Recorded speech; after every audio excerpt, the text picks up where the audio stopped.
Olá meninos, bom dia. Eu sou o Eduardo, o responsável pelo programa Às Voltas da História. Como o próprio nome indica, trata-se de contarmos a história de Portugal, mas em contos com algum encanto. Hoje trago-vos um conto muito falado que se chama A Troca dos Meninos. A Troca dos Meninos é uma lenda. O primeiro problema é sabermos exatamente o que é uma lenda. Uma lenda é algo, uma lenda é sempre uma história. É algo que nós, partindo de um pequeno ponto que é verídico, vamos acrescentando ao longo do tempo. Ao longo dos anos, dos séculos, vamos acrescentando. A uma dada altura, já não percebemos bem onde é que está a tal base, o pontinho que é a verdade. É diferente de mito, por exemplo. É outra coisa. Normalmente dá-se uma ideia de significado. Não é verdade. O mito não é bem isso. O mito é um desejo. O mito é aquilo que nós gostaríamos. Vamos imaginar com um exemplo que é mais fácil. Quando vocês dizem, o meu pai é o mais forte do mundo. É um desejo. Vocês sabem todos que há sempre quem seja mais forte e mais fraco do que nós. Portanto, o vosso pai é o vosso herói. Por isso vocês querem que ele seja o mais forte do mundo. Mas todos sabem que não o é. Mas dou-vos outros exemplos para perceberem. Dizia-se de Dom Afonso Henriques, que é o homem da nossa história. Nós hoje vamos contar a história, tem a ver com ele, como eu disse. Dizia-se de Dom Afonso Henriques que era um grandalhão, muito alto, 2,20 metros, que tinha 80 centímetros de costas. E que eram precisos 7 homens, 7! Só para verem, só para pegarem na espada do Afonso Henriques. Ora, isto é um mito, é um desejo, é o desejo de termos figuras que admiramos. Na verdade, pensem lá bem, se cada homem levanta 30 quilos, é aquilo que eu levanto só com uma mão, 7 homens são mais de 200 quilos. Era impossível, vocês imaginam, estamos na Idade Média, estamos no século XII, no ano 1100 e algo, estamos na Idade Média. Os combates são travados corpo a corpo, em cada espada, bate para a direita, bate para a esquerda, vem uma espadeirada de um lado, outra espadeirada do outro lado. Vocês estão a imaginar o Afonso Henriques a ter uma espada de 200 quilos que ele tinha que levantar para bater. Claro, coitado do Afonso Henriques, tínhamos ficado sem rei logo à primeira batalha, não acham? Tinha logo levado uma espadeirada na cabeça e tinham-no matado, coitado. Portanto, mas nós precisamos dessas ideias, precisamos dessas imagens, precisamos desses mitos. Esses são mitos que nos enchem de prazer, que nos enchem de orgulho por sermos portugueses.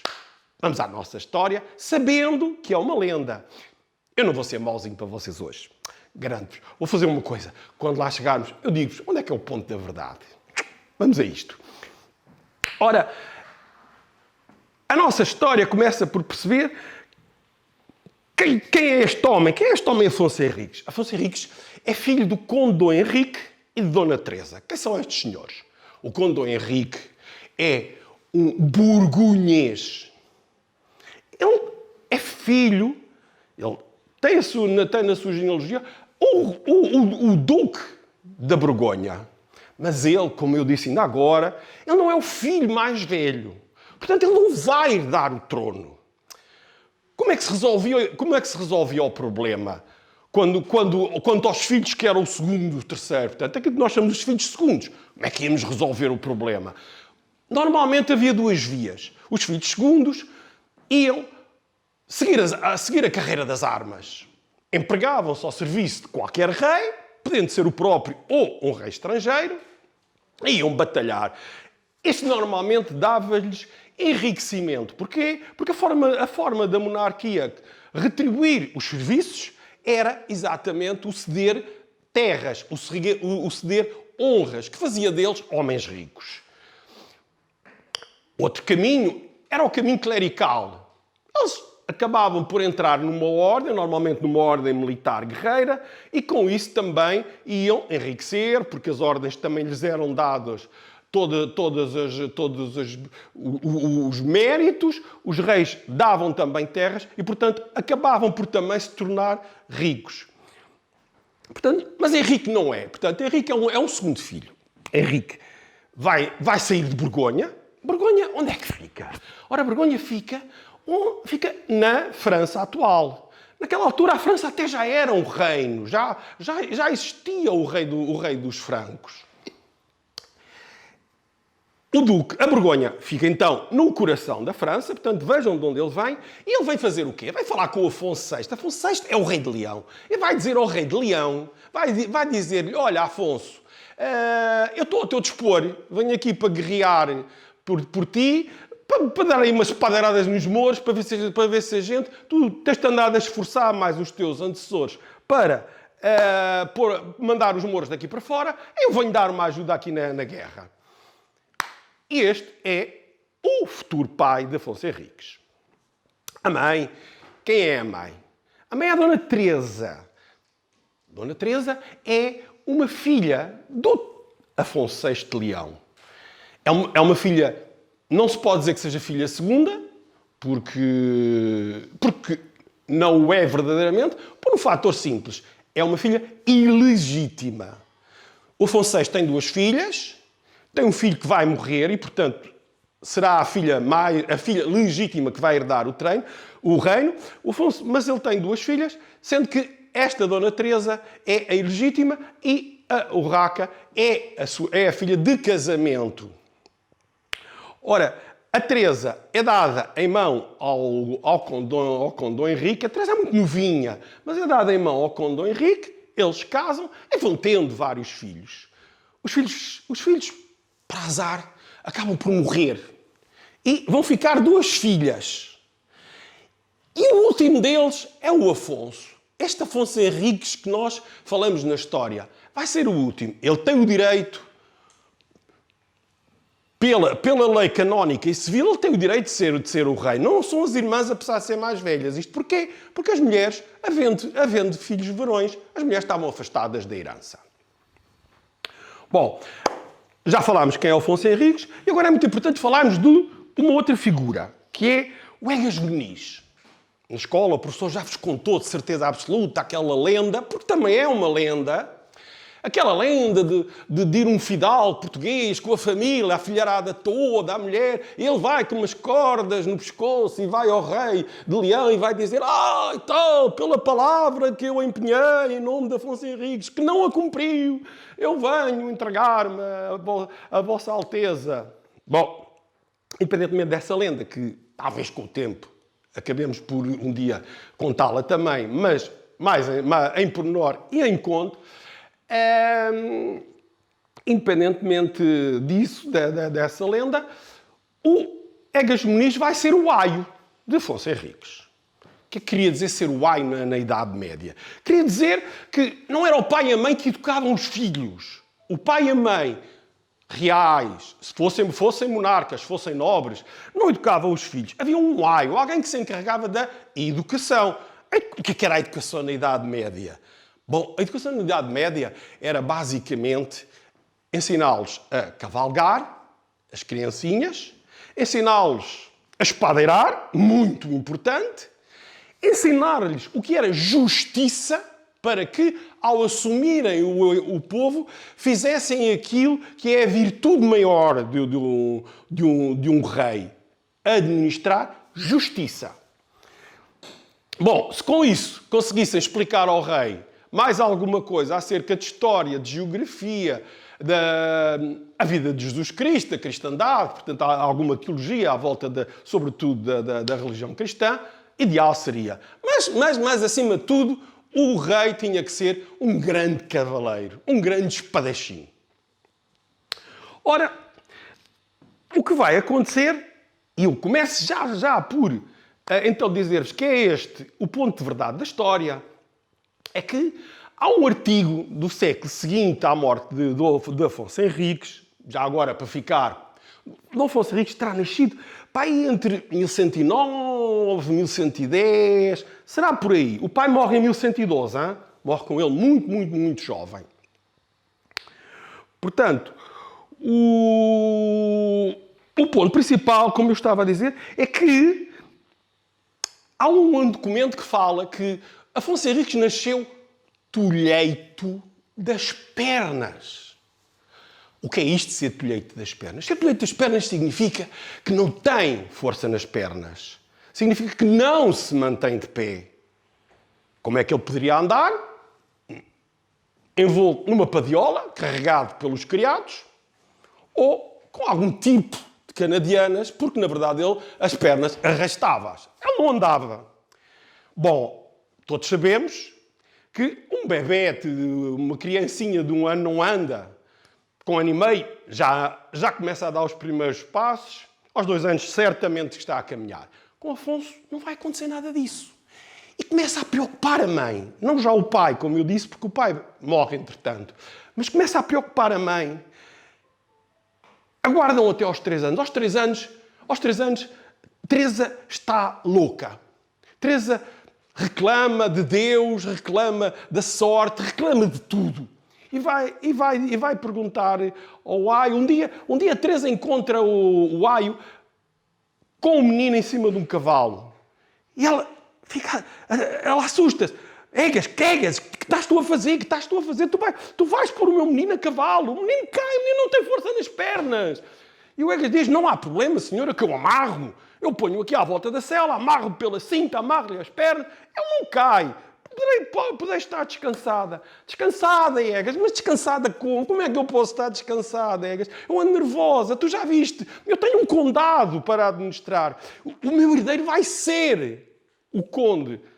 O próximo conde do condado portucalense. Como é que ele vai defender o condado? Andam aí os mouros andam aqui à porta. Não vamos ter um defensor. Quiçá, possamos ambicionar a independência do nosso condado, tornarmos um país. Como é que um menino, um raquítico, que é o que ele é, que Deus foi tão mau para mim, Egas. Deus deixou-me este filho. Bom, o Egas sabe perfeitamente. Afonso Henriques é um raquítico. Não se desenvolve. E mais sabe, Egas, que Afonso Henriques, ainda para mais, apresenta grandes debilidades mentais. Não consegue aprender nada.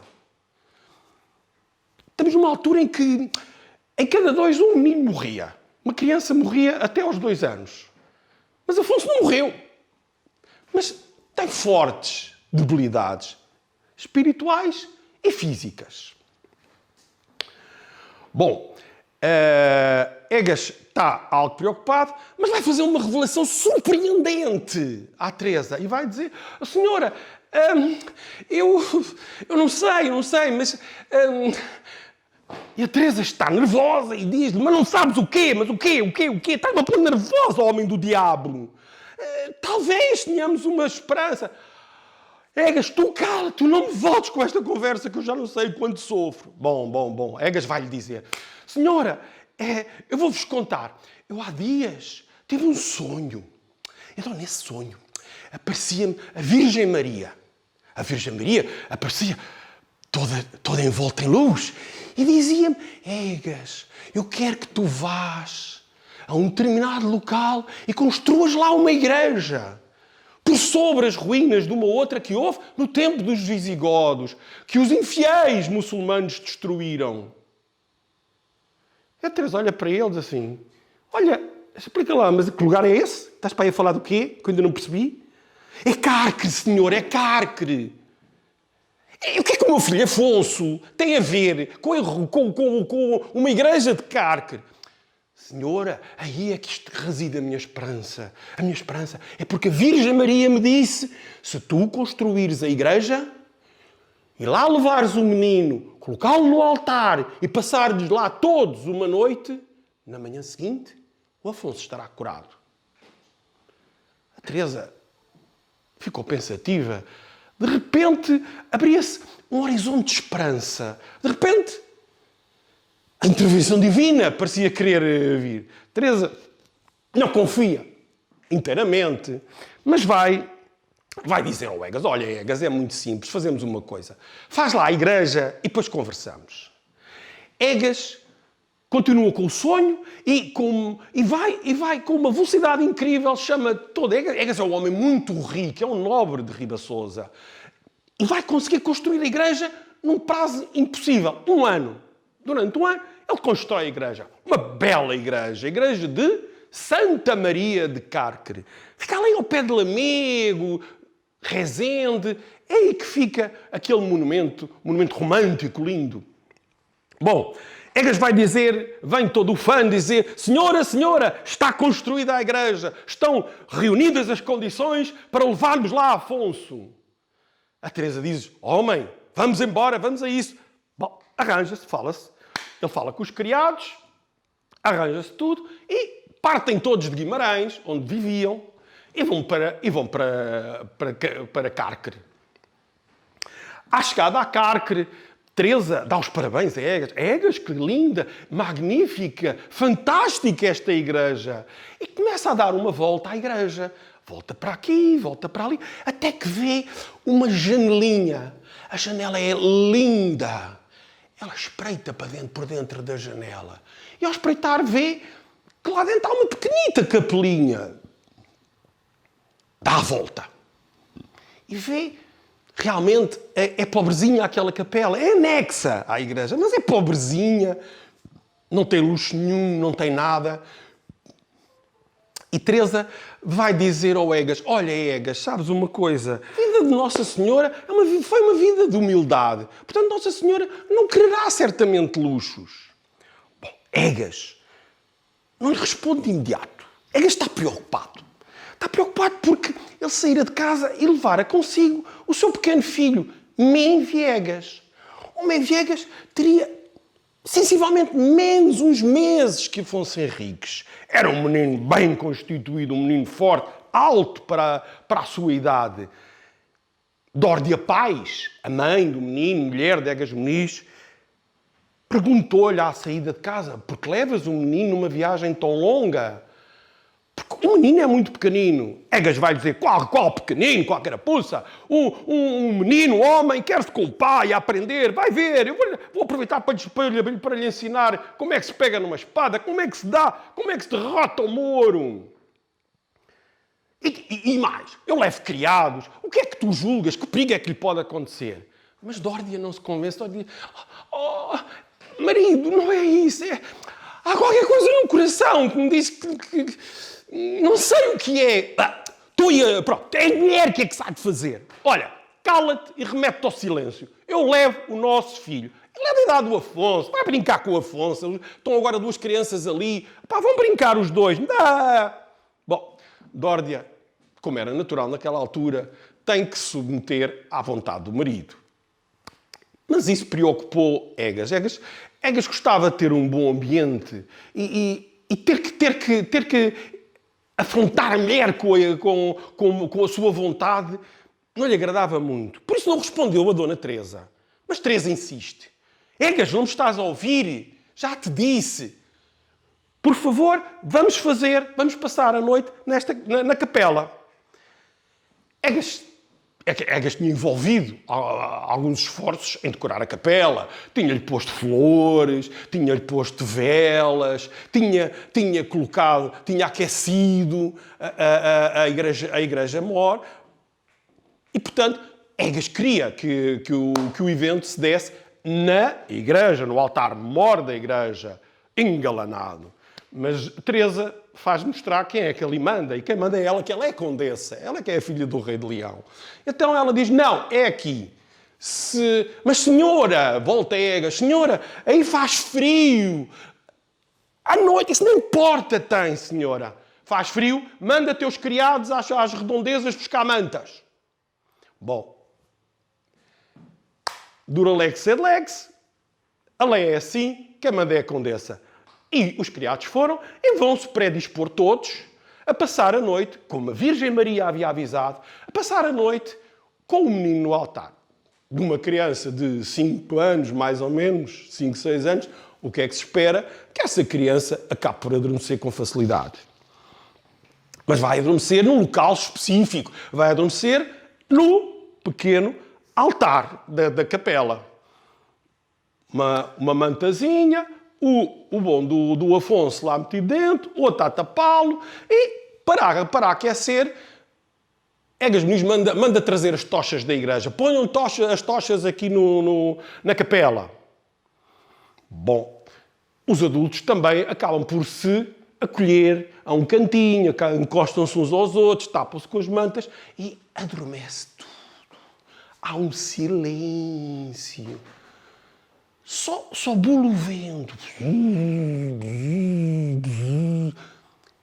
E é mesmo uma rebanada de vento que faz com que uma labareda se solte de uma das tochas e caia em cima do altar. Cai na roupa do Afonso, do pequeno Afonso que está a dormir. Rapidamente se inflama, rapidamente se levanta um fogo na capela, os adultos acordam, gritam, Teresa chora, Egas Megas não sabe o que há de fazer e começa a gritar com os criados que façam alguma coisa, as pessoas tentam fugir dali porque estamos perante um fogo. Entretanto, Afonso é completamente devorado pelo fogo e Afonso morre.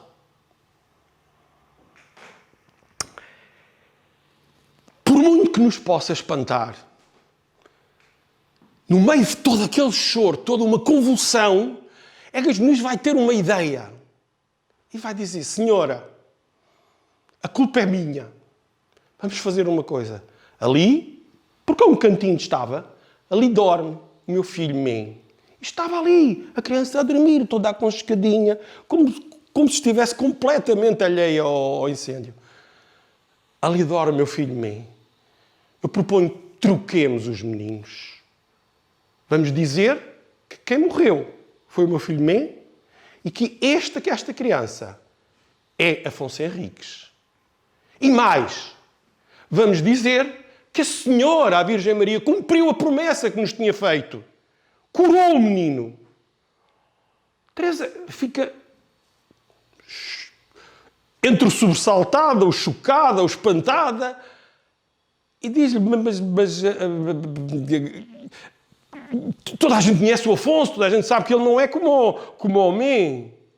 Conhece. Mas eis o meu plano, senhora. Egas Muniz está frio como gelo. Consegue estar a raciocinar numa altura daquelas. E diz, fazemos o seguinte, eu vou mandar alguns dos meus criados à frente e vós ides com eles. E vão espalhar por Guimarães a ideia de que aconteceu o milagre, a senhora fez o milagre. Afonso Henriques, o futuro herdeiro do condado portucalense, está vivo, está curado e vai ser uma criança forte. Teresa continua embasbacada. Mas como é que isso vai acontecer? Simples, senhora. Eu vou-me retirar para as minhas terras de Ribadouro e lá vou-me lá manter o Men durante 5 anos. Vou educá-lo exatamente como deveria fazer com o futuro herdeiro do condado. Daqui a 5 anos, reapareço. Senhora, dizei-me, reconheceis uma criança com 12 anos, quando só a vistes quando ela tinha 5 ou 6? De facto, as crianças mudam muito, pensa Teresa. Mas, então, esse é o problema que temos que resolver. Ninguém vai aceitar, e todos são crédulos ao ponto de acreditar no divino. Bom, a Teresa está mergulhada ali num dilema. O meu filho morreu, mas há um condado. E isso é tão importante que Teresa vai aceitar jogar aquele jogo. Bom, o Egas leva o Men para as suas terras de Ribadouro e vai ensinar-lhe tudo. Como eu disse, espadeirar, cavalgar, justiça, enfim, já falámos todas o que eram matérias de um herdeiro ao trono.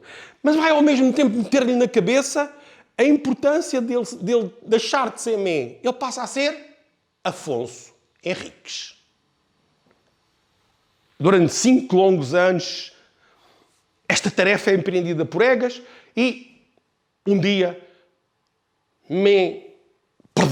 Afonso Henriques levanta a espada e diz: eu sou Afonso Henriques. Nesse dia o pai percebeu: ok, o meu filho está pronto para ser o filho do conde Dom Henrique, para ser o filho de Dona Teresa, para ser o herdeiro do condado portucalense, muito provavelmente para ser o primeiro rei de Portugal.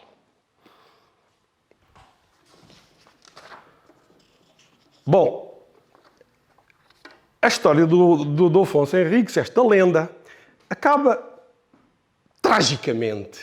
Porque, lembra-se que eu falei da Dórdia? A mulher do Egas Muniz, mãe do Mem, que lhe dizia que lhe doía o coração quando se separou do filho. Pois a Dórdia está à beira da morte. Egas volta com um caixão, um túmulo, com um corpo envolvido em mantas, em sacos, de pano, e Dórdia diz-lhe o que aconteceu. Egas tem que lhe contar e tem que dizer que o filho queimou num acidente e que morreu.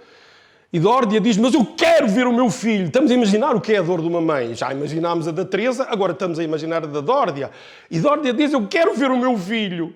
E Egas impõe a sua vontade e diz, não vais ver, ele está todo queimado. Vai imediatamente para o mausoléu da minha família. Bom, Dórdia percebe quem manda ali.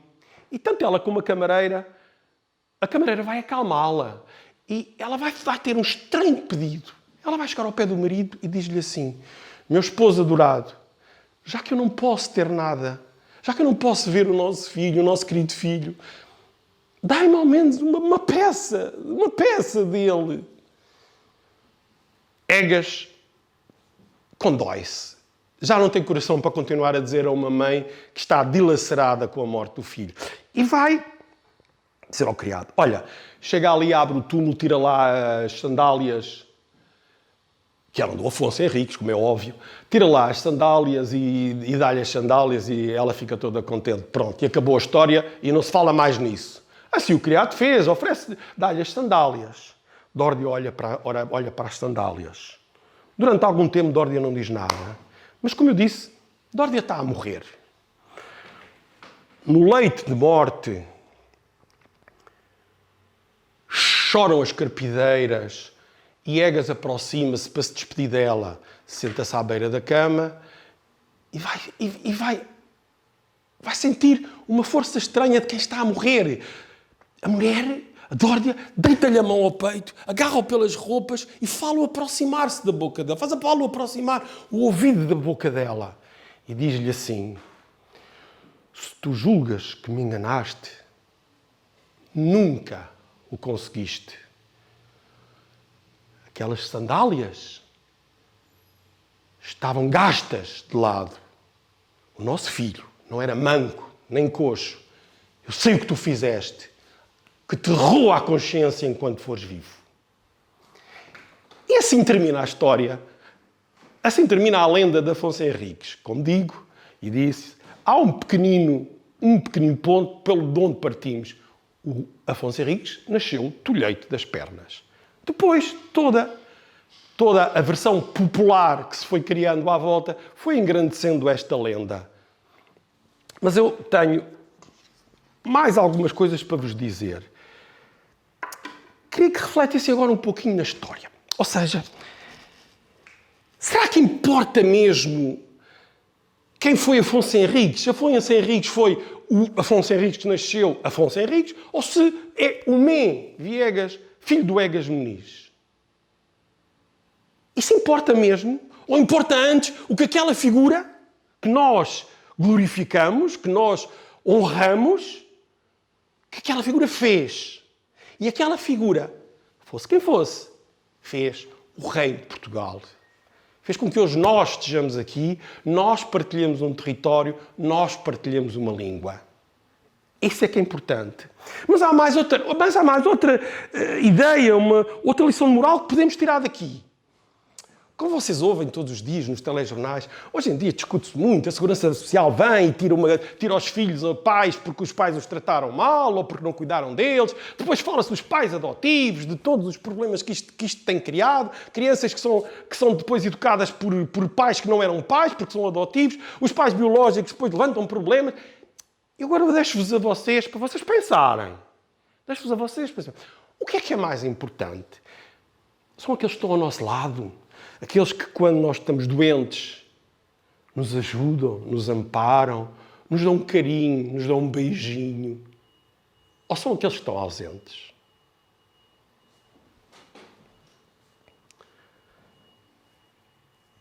Há mais uma coisa, estamos quase a acabar. Há mais uma coisa que gostaria de iniciar aqui. Por razões de grupo, vocês vão todos aprender um péssimo português. Ninguém pode fazer nada contra isso. Vocês vão dizer que há bué, faz-se uma cena, está-se. Eu queria que vocês começassem a perceber a beleza da língua portuguesa.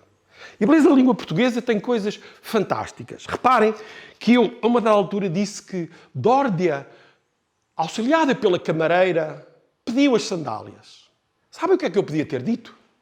Dórdia, auxiliada pela covilheira, pediu as sandálias.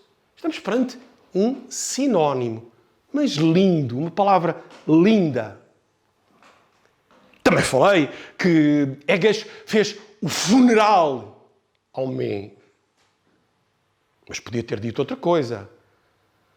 Podia ter dito que Egas fez o mortório do Mé. Novamente um significado, uma palavra também igualmente bonita, dentro do que é um funeral. Não é uma expressão com um sentido bonito, mas é uma palavra que também aprendemos.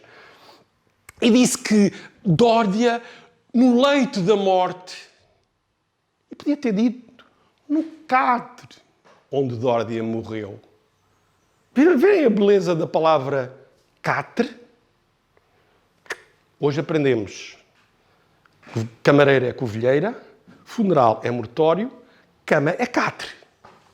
Um conselho, quando acabar o Covid, vocês vão dizer aos vossos pais: paizinho, mãezinha, quero ir a Guimarães ver onde é que o Afonso Henriques nasceu e quero ir a Santa Maria de Cárcere ver onde é que se deu este milagre. Até lá, estudo e brincadeira, claro.